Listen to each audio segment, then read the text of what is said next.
আলহামদুলিল্লাহ। সুস্থতা মহান আল্লাহ তাআলার এক অপরিসীম দয়া।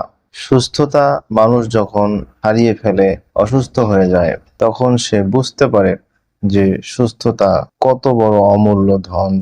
মানুষ ইচ্ছা করলেই সুস্থ থাকতে পারে না। মহান আল্লাহ রব্বুল আলামিন আমাদেরকে সুস্থ রাখেন।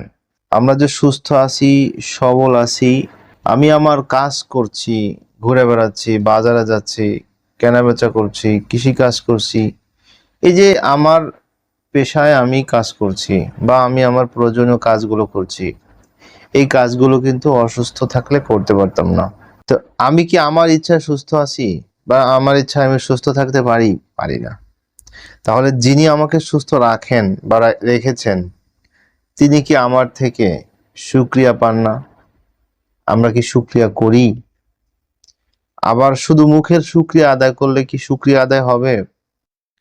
যখন আমি আল্লাহ রব্বুল আলামিনের কৃতজ্ঞতা আদায় করব তার ইবাদতের মাধ্যমে, তার হুকুম পালনের মাধ্যমে, তার দাসত্বের মাধ্যমে, তখনই প্রকৃত শুকরিয়াটা আদায় হবে। অথচ দেখা যায় আমাদের সব কাজের সময় হয়, কিন্তু আল্লাহর শুকরিয়াটা আদায় করার কথা আমাদের মনে থাকে না, সেই সময়টুকু হয় না। আল্লাহ তাআলা কিন্তু সময়ের কসম খেয়ে কোরআনে বলেছেন যে মানুষ ক্ষতিগ্রস্ত, যারা ঈমান বানালো না, শিরিক মুক্ত, কুফর মুক্ত, নেফাক মুক্ত, তারা ক্ষতিগ্রস্ত।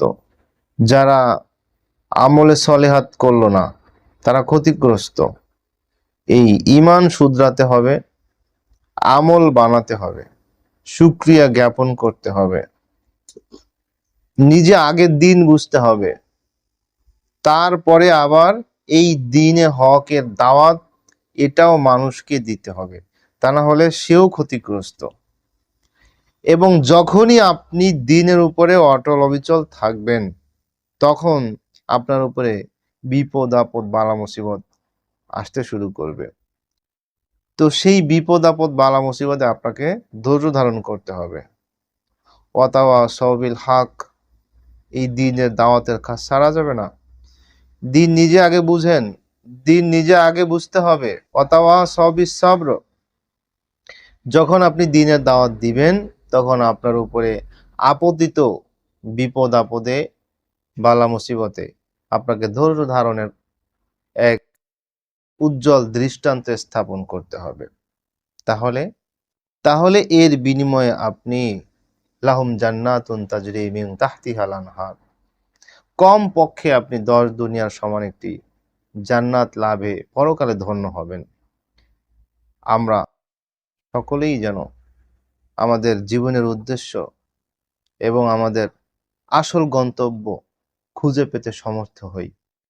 আল্লাহ সুবহানাহু ওয়া তাআলা আমাদেরকে সে তৌফিক লাভে ধন্য করেন।